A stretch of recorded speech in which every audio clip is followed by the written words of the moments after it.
अस्सलाम वालेकुम, कैसे हैं आप लोग। उम्मीद करती हूँ ठीक ठाक होंगे, खैरियत से होंगे। आज जनाब बड़ी ही खास किस्म की डिश बन रही है। हिंदुस्तानियों के घरों में ये हर दूसरे तीसरे दिन बनती है। आप लोगों ने हमेशा नाम सुना होगा, इसको कहते हैं या तो गोश्त की तहारी या आलू की तहारी। और ये इतनी लजीज बनती है, ये मतलब आपको जैसा कि मैंने बताया हर दूसरे तीसरे चौथे दिन ये हिंदुस्तानियों के घरों में बनती है और इंतहाई लजीज बनती है। आप भी एक दफा बनाएं और खाएं, आप इसके दीवाने ना हो गए तो फिर आप कहिएगा। अब आज मैंने इसको खालिस्तान मेरी अम्मी की रेसिपी से बनाया है। अम्मी जैसा हाथ का जायका तो मेरे हाथ में नहीं आ सकता, लेकिन कोशिश मैंने पूरी की है कि जनाब आपको बड़ा ही शानदार किस्म का जो है ना आज ये खाना बना के दिखाऊं और आपके साथ रेसिपी शेयर करूं। आप देखिए रंगत ही इस चावल की देखें कैसी लग रही है और जायका तो इसका आपको तब पता लगेगा जब आप बिल्कुल इसी रेसिपी के साथ ये तहारी गोश्त की बनाएंगे। तो अब मैं देर नहीं करूंगी, जल्दी से आइए शुरू करते हैं गोश्त की तहारी बनाना। जी जनाब, इसके लिए मैंने ले लिया है थोड़ा मीडियम साइज का ये देगचा है और इसके अंदर तकरीबन ये 2.5 से 3 किलो तकरीबन, मुझे एग्जैक्ट पता नहीं है ये कितना है, लेकिन 2.5 से 3 किलो ये लाजमी है। और ये लैम्ब का मीट है और इसके अंदर मैंने 2 मीडियम साइज के प्याज काट के डाल दिए हैं। इसमें पानी वानी मैंने अभी कुछ भी नहीं डाला है। अब इसके अंदर मैं बाकी मसाले डालूंगी। इसमें जनाब डालूंगी मैं 2 चम्मच लाल मिर्च के। बहुत ज्यादा मैं तीखी नहीं बना रही हूँ क्योंकि जिनके लिए मैं बना रही हूँ वो ज्यादा मिर्चों वाला सालन नहीं खाते, तो इस वजह से थोड़ा मैं कम ही मसाले रखूंगी।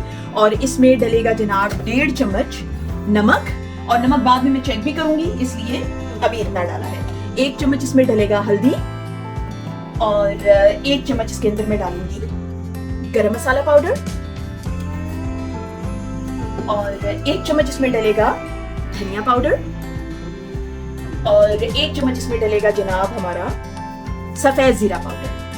बस जी, ये सिंपल से मसाले हैं। खड़ा मसाला मैं इसमें नहीं डालूंगी और ज्यादातर क्योंकि यहाँ पर जो है वो हम लोग हिंदुस्तानी लोग हैं ना जो वो खा लेते हैं खड़े मसाले की खूबसूरत हांडी, लेकिन ज्यादातर यहाँ पे जो लोग हैं ना वो नहीं पसंद करते बड़े बड़े मसाले बीच में आ रहे हो। तो ये बस ये चीजें इसमें मैंने डाल दी हैं और एक इसमें जाएगा जनाब टमाटर। इसको मैं ऐसे करके रख दूंगी, थोड़ा सा ये जरा सॉफ्ट होगा तो फिर इसका छिलका मैं ऊपर से उतार दूंगी और इसको जनाब मैं चढ़ा दूंगी। अब पानी जो है ना मैं इसमें नहीं डालूंगी इतनी ज्यादा, इसमें सिर्फ और सिर्फ आधा कप मैं पानी डाल रही हूँ क्योंकि इसमें प्याज का पानी भी बहुत निकलेगा और गोश्त का अपना पानी भी बहुत निकलेगा। इस वजह से मैं इसमें सिर्फ आधा कप पानी डालूंगी।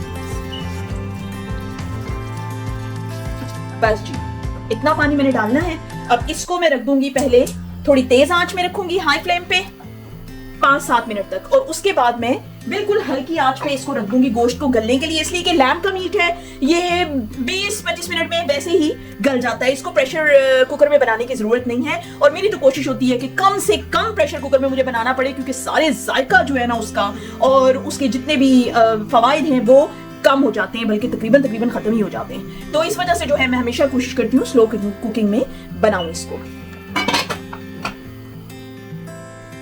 जी जनाब, ये हो गया तकरीबन कोई 25 मिनट्स रखा है मैंने इसको और होपफुली ये गल गया होगा। ये देखिए जी, माशाल्लाह टमाटर भी डाला था वो भी इसमें मिक्स हो गया, प्याज मसाला सारा अच्छी तरह से मिक्स हो गया है। माशाल्लाह गोश्त मुझे लग रहा है कि बहुत अच्छा सा गल चुका है। ये देखें जी, गोश्त बहुत शानदार, बहुत आला गोश्त गल चुका है। नमक भी मैंने चख लिया है, बिल्कुल इस हिसाब से तो बिल्कुल ठीक है, लेकिन ये है कि चावल इसमें डलेंगे, तकरीबन 2.5 किलो चावल हैं, तो इस वजह से मैं इसमें नमक और डालूंगी क्योंकि चावल डलेंगे तो फिर चावल जितने भी आप नमक डाल लेना, इसमें जरा ज्यादा ही नमक डलता है। चावल डलने के बाद जो है वो बहुत फिर कम लगना शुरू हो जाता है, इसलिए जो है नमक ज्यादा ही डलेगा इसमें। और थोड़ा सा मैं जो है गरम मसाला और डालूंगी। अब जी इसको मैं थोड़ा सा भून लूंगी। मिक्स करने के बाद अब इसमें डलेगा जनाब हमारा असली मसाला, अदरक लहसुन का पेस्ट। ये जनाब बड़े वाले 4 चम्मच जाएंगे, तो मैं ये छोटा यूज कर रही हूँ तो इसमें जो है ये तकरीबन 6 चम्मच पड़ रहे हैं। लेकिन बड़े वाले 4 चम्मच, ये मैं आप जो है वो अपने गोश्त के हिसाब से जितना आप बना रहे हैं क्वांटिटी, तो उसके हिसाब से आप डालिएगा। मेरा माशाल्लाह गोश्त भी इसमें ज़्यादा है और 2.5-3 किलो तकरीबन गोश्त है, 2.5-3 किलो तकरीबन चावल हैं, तो इस वजह से मसाला मेरा जो है इसमें ज़्यादा डलेगा। अब इसमें जाएगा जी ऑयल, मस्टर्ड ऑयल यूज़ कर रही हूँ मैं। ये तकरीबन 4 बड़े चम्मच, 4 से 5 बड़े चम्मच जो है ऑयल जाएगा इसमें। आप अपने हिसाब से ऑयल डालिए इसमें। मस्टर्ड ऑयल में बहुत अच्छा खाना बनता है, मैं हमेशा ये आप लोगों को बताती हूँ, और सेहत के लिए भी अच्छा है। प्लीज़ प्लीज़ प्लीज़ अगर हो सके तो आप मस्टर्ड ऑयल यूज़ करना शुरू कर दें, या ऑलिव ऑयल या मस्टर्ड ऑयल या फिर कोकोनट ऑयल। यही 3 तेल जो हैं वो सेहत का ज़ामिन है। बाकी कोई भी जो वेजिटेबल ऑयल है ना, इसके अलावा वो सख्त नुकसानदेह है। वो उसमें ओमेगा 6 होता है जो कि इन्फ्लेमेशन का बाइस बनता है, हड्डियों में जोड़ों में दर्द का बाइस बनता है, और इस वजह से जो है आप यकीन करिए, जब आप सरसों के तेल या ऑलिव ऑयल में पके हुए खाने वाले जो बर्तन धोएंगी ना, जरा सा आप उस पर गर्म पानी डालेंगी ना, वो उतर जाएगी चिकनाई। चिकनाई जमती ही नहीं है ना, खाने में वो चिकनाई जमती है, ना ही बर्तनों में वो जमती है। तो इससे ये आपको जाहिर होता है कि जो हमारी रगें हैं, जो वेन्स हैं, आर्टरीज हैं, वो उनमें जो है ये कोलेस्ट्रॉल नहीं बनाती है, तेल जमा नहीं होता, और इसलिए ये बहुत ज़्यादा फायदेमंद है। अब इसमें थोड़ा थोड़ा पानी डाल के मैं इसको भूनती रहूंगी। बहुत माशाल्लाह मज़े की अच्छी खुशबू आ रही है। कोई इसमें ऐसी कोई ख़ास चीज़ नहीं डलती है, सिंपल से मसाले हैं। और बिरयानी में जैसे बिरयानी की बहुत ज़्यादा तैयारी होती है, उसमें बहुत किस्म किस्म के मसाले डलते हैं, इसी तरह इसमें जो है उतनी किस्मों के मसाले नहीं डलते, और सेम सालन वाले मसाले हैं, और बड़े ही मज़ेदार। इसको जो है वो जैसा कि मैंने आपको बताया, तहारी बोलते हैं इसको। आप लोगों में से बहुत से लोगों ने ये नाम सुना हुआ होगा, और हमारे जो हिंदुस्तानी भाई बहन हैं वो सुनेंगे तो उनको तो झट से पता लग जाएगा, क्योंकि हर हिंदुस्तानी घर में जो है ना, हर तीसरे चौथे दिन आलू की तहारी, गोश्त की तहारी ये ना बने तो बस जी फिर तो गुजारा ही मुमकिन नहीं है। बहुत टेस्टी बनती है, आप प्लीज़ इसको बना के देखिए, आपके घर वाले बहुत पसंद करेंगे। अब जनाब थोड़ा सा मैंने इसको भूना है 5-6 मिनट, और अब इसमें जनाब डलेगी दही। 2 चम्मच इसमें मैं दही डाल रही हूँ, सिर्फ 2 चम्मच से ज्यादा नहीं।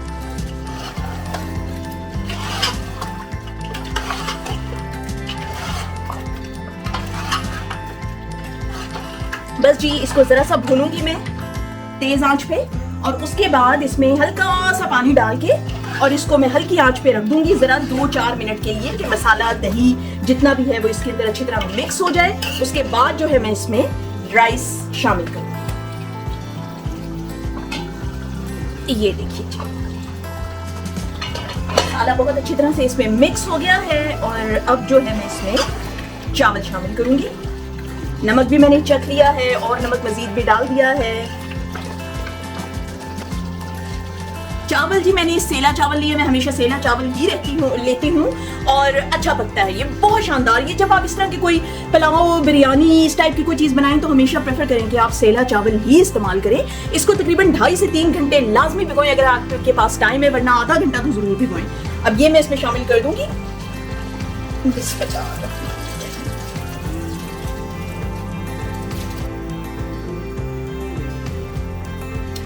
ये देखिए, अब पहले मैंने दूसरा चम्मच हांडी का लिया हुआ था, अब जो है चावल डालनी है तो मैंने चावलों का चम्मच ले लिया, यानी कपगीर। अभी मैं इसको नहीं हिलाऊंगी, तकरीबन 2 से 3 मिनट इसको मैं अच्छी तरह बॉईल होने दूंगी, ताकि चावल जो है इतना पक्का हो जाए कि चलाने पे टूटे नहीं। तो मैं इसको 2 से 3 मिनट के बाद दोबारा खोलती हूँ। जी जनाब, तकरीबन 2-3 मिनट गुजर चुके हैं। अब जो है मैं इसको हिलाऊंगी ताकि चावल टूटे ना।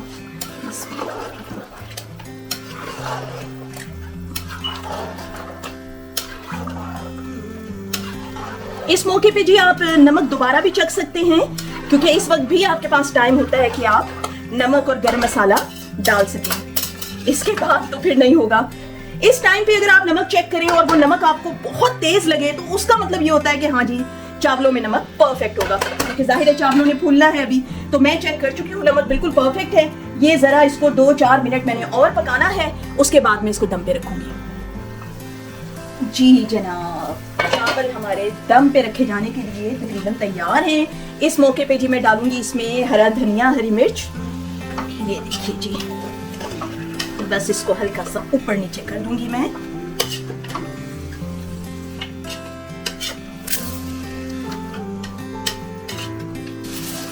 अब इसके ऊपर जी ये मैं डाल के फॉइल लगा के इसको दम पे लगाऊंगी। इससे बहुत अच्छी सी जो है इसकी स्टीम बनती है। फॉइल पेपर नहीं है तो कपड़ा लगा के आप इसको स्टीम लगा लें, लेकिन आपको अगर समझते हैं कपड़े की भी जरूरत नहीं है तो कपड़े के बगैर लगा लें। अगर लिड आपकी अच्छी है, उसमें से भाप नहीं बाहर निकलती, तो ये लगा लें। वैसे फॉइल लगाने से बहुत अच्छी स्टीम बनती है। अब इसको जी मैंने रख दिया है तकरीबन कोई 15-16 मिनट जो है मैं इसको दम पे रखूंगी और उसके बाद फिर दिखाती हूँ। जी जनाब, तकरीबन 16-17 मिनट मैंने इसको दम पे रखा है। माशाल्लाह माशाल्लाह, आहा, खुशबू तो जनाब इतनी अच्छी इसकी आ रही है, बिस्मिल्लाह। ये देखें कितनी शानदार बनी है, चावल कितना अच्छा बना है और ये इतनी टेस्ट में अच्छी बनी होगी ना, मुझे पूरा यकीन है। ताहरी जो है गोश्त की बहुत अच्छी बनती है, हमारे घर में ये बहुत बनती है और ये हमारी अम्मी भी बहुत अच्छी बनाती थी, उनके घर में भी बहुत बनती थी और अब मैं भी बहुत बनाती हूँ। जाहिद को बहुत पसंद है ये। और अब जनाब मैं इसको आपको डिश आउट करके दिखाती हूँ। ये वीडियो आपको पसंद आई हो तो शेयर कीजिए, लाइक कीजिए, मेरे चैनल को सब्सक्राइब कीजिए और कमेंट में लिखना मत भूलिए कि आपको मेरी ये रेसिपी आज की कैसी लगी। और नेक्स्ट रेसिपी तक के लिए, नेक्स्ट वीडियो तक के लिए मुझे दीजिए इजाजत। अल्लाह हाफिज।